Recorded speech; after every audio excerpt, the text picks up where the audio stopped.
한 권의 책은 끝났지만 질문은 아직 끝나지 않았습니다. 지금 그 이야기를 다시 시작합니다. 신데렐라는 왜 유리구두를 남겨두었을까?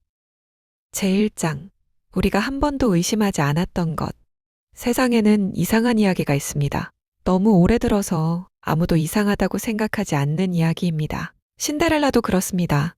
우리는 아주 어릴 때부터 이 동화를 수없이 읽었습니다.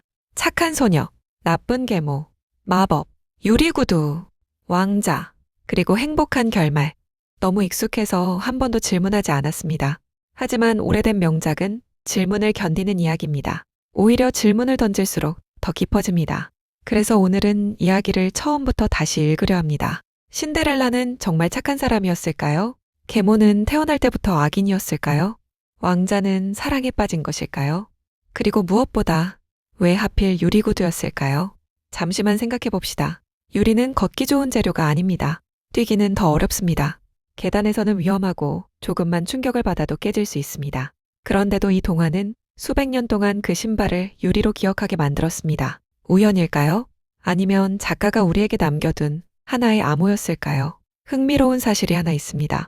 오래 살아남은 이야기는 불필요한 장면이 거의 없습니다. 수백 년 동안 전해지는 동안 사람들은 필요 없는 부분을 잊어버리고 의미 있는 장면만 기억합니다. 그런데도 유리구두는 끝까지 살아남았습니다. 그렇다면 우리는 신발을 기억하고 있는 것이 아니라 신발이 상징하는 무언가를 기억하고 있는 것은 아닐까요? 사실 신데렐라는 공주가 되는 이야기 이전에 이름을 잃어버린 한 사람의 이야기입니다. 신데렐라는 본명이 아닙니다. 죄를 뜻하는 이름으로 불렸다는 것은 사람들조차 그녀를 한 사람으로 보기보다 집안일을 하는 존재로 여겼다는 뜻에 가깝습니다. 이름을 잃는다는 것은 존재를 잃는다는 것과 비슷합니다. 우리도 살아가며 비슷한 순간을 만납니다. 누군가는 직함으로 불리고 누군가는 성적으로 기억되며 누군가는 실패했던 한 번의 일로 평생을 설명당합니다. 어느 순간부터 사람은 이름보다 역할로 살아갑니다. 신데렐라도 그랬습니다. 그래서 이 이야기는 왕자를 만나기 전부터 이미 시작되고 있었습니다. 우리는 그동안 무도회만 바라봤습니다. 하지만 진짜 이야기는 훨씬 이전부터 조용히 흘러가고 있었습니다. 그리고 그 조용한 시작은 마지막에 남겨진 유리구두보다 더 중요한 질문 하나를 우리에게 남깁니다. 사람은 언제부터 자신의 이름을 잃어버리게 되는 걸까요? 어쩌면 신데렐라의 이야기는 공주가 된 날이 아니라 한 사람의 이름이 사라진 그날부터 시작되었는지도 모릅니다. 제2장. 계모는 정말 악인이었을까? 명작을 다시 읽을 때 가장 먼저 해야 할 일은 악인을 잠시 의심하는 것이 아니라 작가를 의심하는 일입니다. 작가는 왜 이 사람을 악인으로 만들었을까? 왜 수백 년 동안 우리는 한 사람을 미워하도록 이야기를 만들었을까? 생각해보면 계모는 동화 속에서 가장 설명이 부족한 인물입니다. 왜 신데렐라를 미워했는지, 언제부터 그렇게 되었는지, 무엇이 그녀를 그렇게 만들었는지 우리는 거의 알지 못합니다. 그저 나쁜 사람이라는 한마디로 모든 설명을 끝냅니다. 그런데 이상하지 않습니까? 좋은 명작일수록 사람은 단순하지 않습니다. 착한 사람도 이기적일 수 있고 나쁜 사람도 두려움을 안고 살아갑니다. 만약 계모가 신데렐라를 미워한 것이 아니라 두려워했다면 어떨까요? 젊음은 언제나 새로운 질서를 만듭니다. 아름다움은 때로 권력이 됩니다. 누군가가 빛나기 시작하면 다른 누군가는 자신의 자리가 흔들릴까 두려워집니다.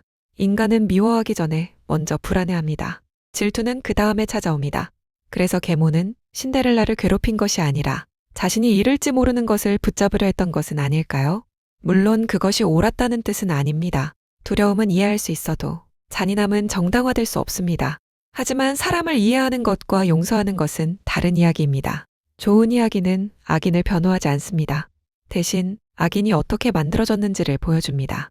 그래야 우리는 같은 실수를 반복하지 않기 때문입니다. 생각해보면 우리는 모두 누군가의 계모가 될 가능성을 가지고 살아갑니다. 회사에서는 새로 들어온 후배를 경계하기도 하고, 가정에서는 비교 속에서 상처를 주기도 하며, 사회에서는 낯선 사람보다 익숙한 경쟁자를 더 불편해합니다. 악은 어느 날 갑자기 태어나지 않습니다. 작은 불안 하나가 오래 방치될 때 그 불안은 사람을 조금씩 바꾸기 시작합니다. 그래서 신데렐라의 계모는 동화 속 인물이 아니라 우리 마음 속에도 아주 작은 모습으로 살아있습니다. 어쩌면 오래된 명작은 누가 선하고 누가 악한지를 말하려는 것이 아니라 사람은 어떤 마음을 오래 품을 때 전혀 다른 사람이 되는가를 보여주려 했던 것은 아닐까요? 그리고 그 질문은 수백 년이 지난 지금도 여전히 우리를 조용히 바라보고 있습니다. 제3장. 왕자는 정말 신데렐라를 사랑했을까? 이 질문을 하면 많은 사람들이 당황합니다. 당연한 걸 왜 묻지? 하지만 오래된 명작은 당연한 것을 다시 묻는 순간부터 새로운 얼굴을 보여줍니다. 왕자는 신데렐라와 오랜 시간을 함께 보내지 않았습니다. 서로의 이름도, 과거도, 성격도, 꿈도 알지 못했습니다. 그들이 함께한 것은 단 한 번의 무도회였습니다. 그런데 왕자는 그녀를 찾기 위해 나라 전체를 뒤집습니다. 정말 사랑이었을까요? 아니면 다른 무엇이었을까요? 사람은 때때로 누군가를 사랑하는 것이 아니라 그 사람을 만났던 자기 자신을 잊지 못합니다. 평범하던 하루가 특별해졌던 순간, 멈춰있던 시간이 다시 움직이기 시작했던 순간, 우리는 그런 날을 평생 기억합니다. 아마 왕자도 그랬을지 모릅니다. 무도회에는 아름다운 사람이 많았습니다. 귀족의 딸도, 이웃나라의 공주도, 왕비가 되기를 꿈꾸는 사람도 있었습니다. 그런데도 왕자는 단 한 사람만 기억했습니다. 왜였을까요? 어쩌면 신데렐라는 왕자에게 잘 보이려 애쓰지 않았기 때문입니다.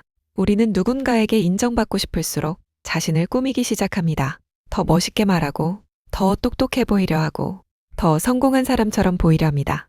하지만 이상하게도 사람의 마음은 그런 순간보다 상대가 가장 자연스러웠던 순간을 더 오래 기억합니다.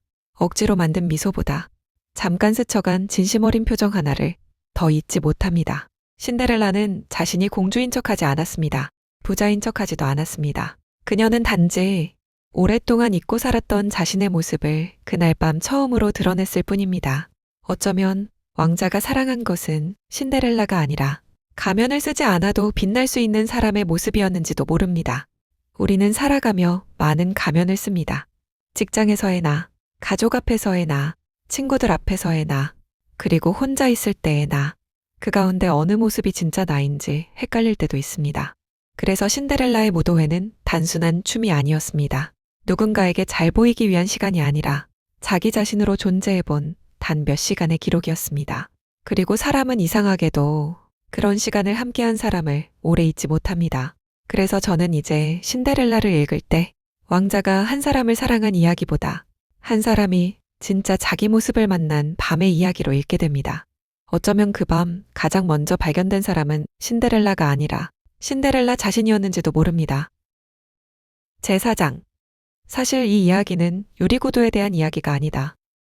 사람들은 이 동화를 떠올리면 가장 먼저 유리구두를 생각합니다. 하지만 조금만 다르게 바라보면 이상한 점이 하나 있습니다. 신데렐라의 인생을 바꾼 것은 정말 유리구두였을까요?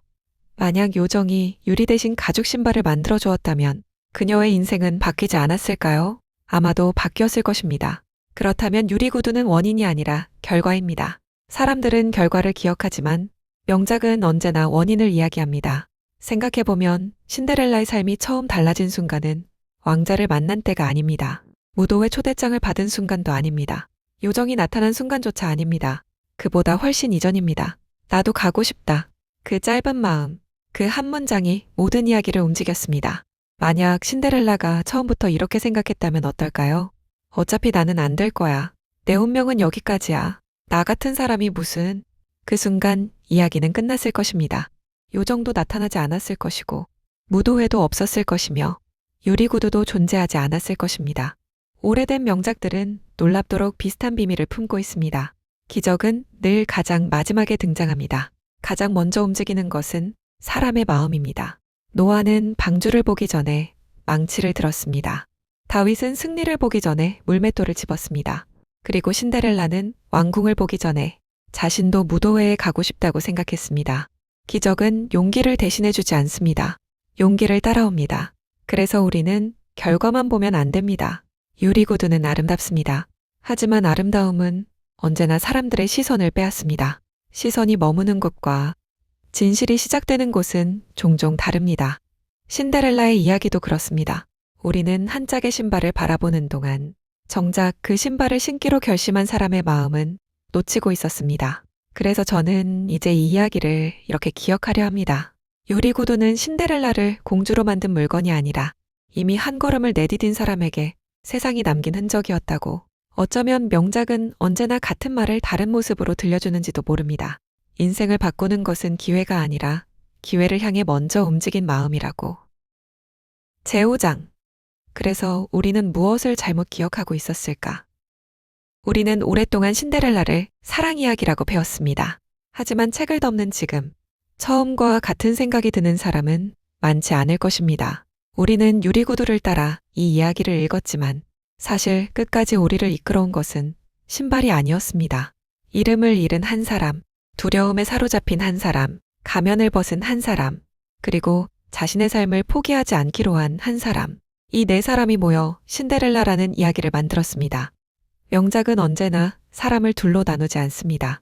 착한 사람과 나쁜 사람, 성공한 사람과 실패한 사람, 주인공과 악역. 그렇게 단순하게 세상을 설명하는 이야기는 오래 살아남지 못합니다. 오래 살아남는 이야기는 한 사람의 마음속에도 신데렐라와 계모가 함께 살고 있다는 사실을 보여줍니다. 누군가를 응원하는 마음도 있고 누군가를 질투하는 마음도 있습니다. 희망도 있고 체념도 있습니다.